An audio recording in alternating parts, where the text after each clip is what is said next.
উত্তরবঙ্গের শান্ত জেলা ঠাকুরগাঁয়ের ঐতিহ্যের কথা বললে প্রথমে মাথায় আসে একটি নাম, সেটা হলো ঠাকুরগাঁ চিনিকল। একটা সময় ছিল যখন এই চিমনি দিয়ে ধোঁয়া বেরোতো, তখন ঠাকুরগাঁয়ের অর্থনৈতিক অবস্থা চাঙ্গা হতো। তবে আজ এই পুরনো চিনিকলটি তার হারিয়েছে উৎপাদন ক্ষমতা এবং সেই সাথে ক্ষতির সম্মুখীন হচ্ছে। বন্ধুরা, আজ আপনাদের ঘুরে দেখাবো এই ঠাকুরগাঁ চিনিকলের ভিতরের দৃশ্য।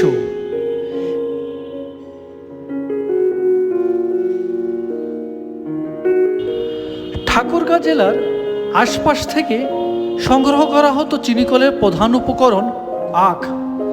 এই আখগুলো সে সময় সারি সারি করে গাড়ি, ট্রাক্টর, গরুর গাড়ি করে নিয়ে আসা হতো এই চিনিকলে এবং সেগুলো বিভিন্ন প্রক্রিয়ার মাধ্যমে রস সংগ্রহ করা হতো এবং এই রস থেকে তৈরি করা হতো চিনি।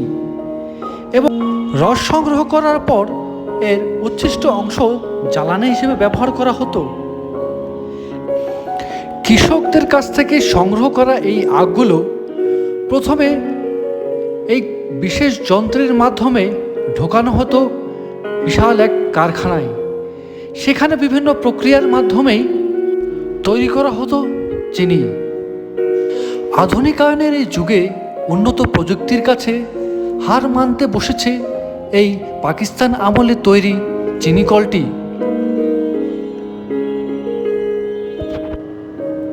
PIDC পাকিস্তান শিল্প উন্নয়ন সংস্থার দ্বারা প্রতিষ্ঠিত 1956 সালে নির্মাণ করা হয় এই চিনিকলটি এবং 1958 সালে পরীক্ষামূলকভাবে চালু করা হয় উৎপাদন কার্যক্রম। বন্ধুরা, চলুন এবার আমরা ভেতরে ঢুকে পড়ি এবং দেখি কিভাবে আখ থেকে চিনি তৈরি করা হয়। ঢুকতেই প্রথমে দেখতে পারলাম দানবাকৃতির বিশাল বিশাল যন্ত্রপাতি, চলছে মহা কর্মযজ্ঞ। এবার আমরা উপরে উঠে পড়লাম। উঠতেই প্রথমে দেখতে পেলাম আখ থেকে প্রথমে ময়লা পরিষ্কার করে সেগুলো রস বের করা হচ্ছে এবং উচ্ছিষ্ট অংশগুলো ড্রায়ারের মাধ্যমে শুকিয়ে সেগুলো অন্য স্থানে সংরক্ষণ করা হচ্ছে।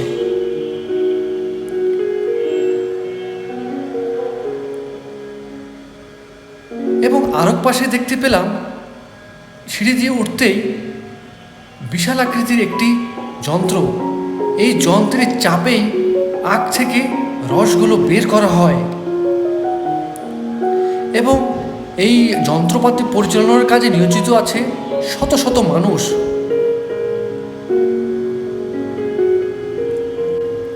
এই বিশাল আকৃতির যন্ত্রগুলো পরিচালনার কাজে নিযুক্ত আছে দক্ষ পরিচালক দল। তারাই মূলত এখানকার মেশিনপত্রগুলি পরিচালনা করে থাকেন।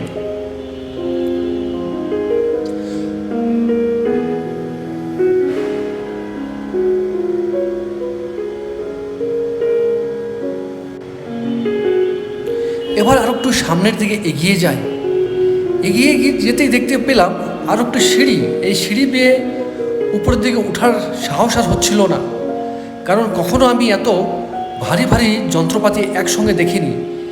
যেন এই সিঁড়ি বেয়ে উপরের দিকে উঠতেই দেখতে পেলাম দুটি বড় বড় বেয়ারিং ঘুরছে এবং এর চাপেই মূলত আখ থেকে রস বের হয়।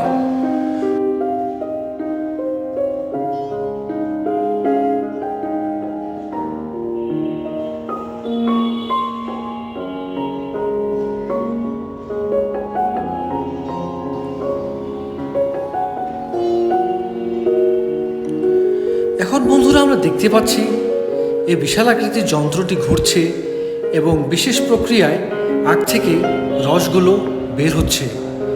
এই রসগুলোই সংগ্রহ করা হবে বড় বড় ট্যাঙ্কের মধ্যে।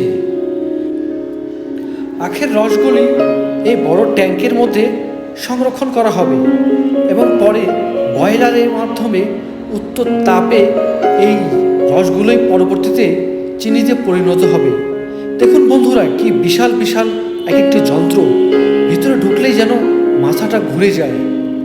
এবং আখের উচ্ছিষ্ট অংশগুলি ড্রায়ারের মাধ্যমে শুকিয়ে সেগুলো সংরক্ষণ করা হয় পরবর্তীতে জ্বালানি হিসেবে ব্যবহার করার জন্য।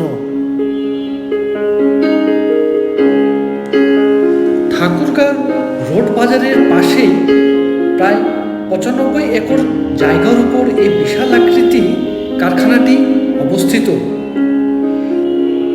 উত্তরবঙ্গের কৃষকদের আখের সঠিক দাম নির্ধারণ এবং চিনি উৎপাদনে দেশকে স্বয়ংসম্পূর্ণ করাই ছিল এই চিনিকল প্রতিষ্ঠার মূল লক্ষ্য। শুরুর দিকে এর দৈনিক আখের মাড়াইয়ের ক্ষমতা ছিল 1016 মেট্রিক টন। পরবর্তীতে 1965 সালে একটি সম্প্রসারণ করে প্রায় 1524 মেট্রিক টনে উন্নতি করা হয়। এতে করে সে সময় চিনি উৎপাদনের ক্ষমতা বৃদ্ধি পায়। এখান থেকে শুধু চিনির চাহিদাই নয়, বরং জ্বালানি হিসেবে আখের ছোবড়া, চিটাগুড়, জৈব সারও তৈরি করা হয়ে থাকে এই কারখানায়।